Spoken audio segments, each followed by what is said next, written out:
আজকে আমার ডিনারে ছিল এত মজার মজার খাবার, সেটা কিন্তু আপনারা দেখতেই পাচ্ছেন। এখানে মজার একটি শুটকির ভর্তা ছিল, লাউ ছিল, মাছ ভুনা ছিল, অ্যান্ড হচ্ছে বিফ ভুনা ছিল। আমার আম্মু হচ্ছে এত মজা করে মাছ ভুনা করেছে, মাছটাকে ভেজে তারপর হচ্ছে পেঁয়াজ, কাঁচামরিচ, টমেটো, ধনিয়া পাতা জাস্ট তেলে একটু টেলে নিয়ে তারপর হচ্ছে মাছ এটার মধ্যে ছেড়ে দিয়েছিল। এভাবেই আমার আম্মু সবসময় মাছটাকে ভুনা করে। মাছ ভুনাটা আসলে দুইভাবে করা যায়, একটা হচ্ছে এইভাবে শুকনো করে আর একটা হচ্ছে মশলা দিয়ে। কার আম্মু কীভাবে মাছ ভুনাটা করে অবশ্যই আমাকে কমেন্ট করে জানাবেন। আসলে আম্মুদের হাতের প্রতিটা রান্নাই খুবই মজা। আম্মু থেকে শুরু করে নানু থেকে শুরু করে সবার হাতের রান্নাই খুবই মজা হয়ে থাকে। বাই দ্য ওয়ে, আমি কিন্তু এখন কফি খাচ্ছি আর আপনাদের সাথে ভিডিওটা শেয়ার করছি। আমার আসলে কফি অনেক ভালো লাগে, অ্যান্ড হচ্ছে কফি চা যাই হোক আমার হতেই হবে, মানে চা কফি আমার হতেই হবে। আমি সকালে একবার খাই, দুপুরে ভাত খাওয়ার পরে একবার খাই, সন্ধ্যাবেলা আমি সন্ধ্যার পরে একবার খাই। আমার মতো কারা কারা চা কফি পছন্দ করেন অবশ্যই কিন্তু কমেন্ট করে আমাকে জানাবেন।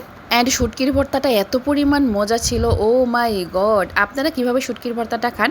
আমার আম্মু আসলে শুকনা মরিচ দিয়েও বানায়, কাঁচা মরিচ দিয়েও বানায়, কিন্তু মোস্ট অফ দ্য টাইম হচ্ছে আমরা কাঁচা মরিচ দিয়ে এভাবে ভর্তা বানিয়ে খাই, মানে দেখতে একটু সবুজ সবুজ হয়। অ্যান্ড শুটকির ভর্তাটা যদি একটু ঝাল না হয় তাহলে দেখবেন একদমই ভালো লাগে না। সো এইভাবে করেই আমি ঝাল করে শুটকির ভর্তা খেয়ে নিয়েছিলাম। তো এই যে দেখেন কি সুন্দর শুটকির ভর্তাটা আপনাদের সাথে একটু শেয়ার করেছি আমি। এই যে দেখেন এভাবে করে আমার আম্মু শুটকির ভর্তাটা বানায় কাঁচামরিচ দিয়ে, খুবই মজা হয়েছিল। আজকে আমরা মাঝে মাঝেই খেয়ে থাকি। আমার আম্মু অবশ্য কী করে যে বেশি করে শুটকির ভর্তাটা বানিয়ে তারপর হচ্ছে ফ্রিজে বক্সে করে রেখে দেয়, তারপর হচ্ছে আমরা খাওয়ার 1 ঘন্টা আগে বা আধা ঘন্টা আগে বের করে তারপর হচ্ছে ওটা ভাত দিয়ে খাই। আমি একদিন কি ট্রাই করেছি জানেন? আমি চিন্তা করলাম যে ভাত দিয়ে তো শুটকির ভর্তা খাওয়াই যায়, আচ্ছা এখন রুটি দিয়ে খেয়ে দেখি তো কেমন লাগে। তো রুটি দিয়ে যখন একটু খেয়ে নিয়েছিলাম তখন খুবই ভালো লেগেছে, দেখলাম ভালোই লাগলো রুটি দিয়ে, গরম গরম রুটি দিয়ে। তো এখানে নিয়েছিলাম হচ্ছে লাউ। আজকের লাউটা এত পরিমাণ মজা ছিল, আমি জানি না আম্মু কোথা থেকে নিয়ে আসছে কয়েকটা লাউ, মানে যে কয়েকদিন রান্না করলো খুবই মজা। লাউ আসলে সবসময় দেখবেন কি ভালো লাগে না, অনেক সময় দেখবেন শক্ত বের হয়, মানে যতই আপনি রান্না করেন তারপরেও কিন্তু দেখবেন যে ওইটা মানে নরম হয় না। তো যে কয়দিন ধরে আম্মু লাউ রান্না করছে খুবই ভালো লাগছিল। আর এখানে হচ্ছে গরুর মাংস ভুনা ছিল। আমার আম্মু যখনই রান্না করে গরুর মাংস তখনই 5 কেজি করে রান্না করে। তো 5 কেজি করে রান্না করলে কি হয় সেটা আমরা আসলে 2 দিন 3 দিন 4 দিন 5 দিন আমরা গরম করে করে খাই। অনেক সময় দেখা যায় 2 দিন খাওয়ার পরে আর ভালো লাগে না, তারপর মাছ খাওয়া শুরু করি। তো ওইটা আবার আম্মু ফ্রিজে রেখে দেয়, যখন যার মনে চায় সে গরম করে খায়। তবে আমি মনে করি এটা আসলে এইভাবেই ঠিক না, গরম করে খাওয়াটা যত তাড়াতাড়ি সম্ভব এটা খেয়ে ফেলা দরকার।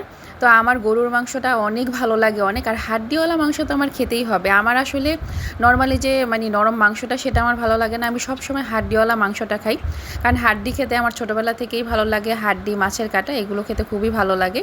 তো আজকের লাউটা খুবই মজা হয়েছিল। ডালের পরিমাণটা আমি মনে করি যে একটু বেশি হয়ে গিয়েছে, কিন্তু খুবই মজা লেগেছে আজকে, আর দেখতেও খুবই ভালো লাগছে। লাউ আসলে অনেকভাবে খেয়ে থাকে, কেউ মাছ দিয়ে খেয়ে থাকে, কেউ মাংস দিয়ে খেয়ে থাকে।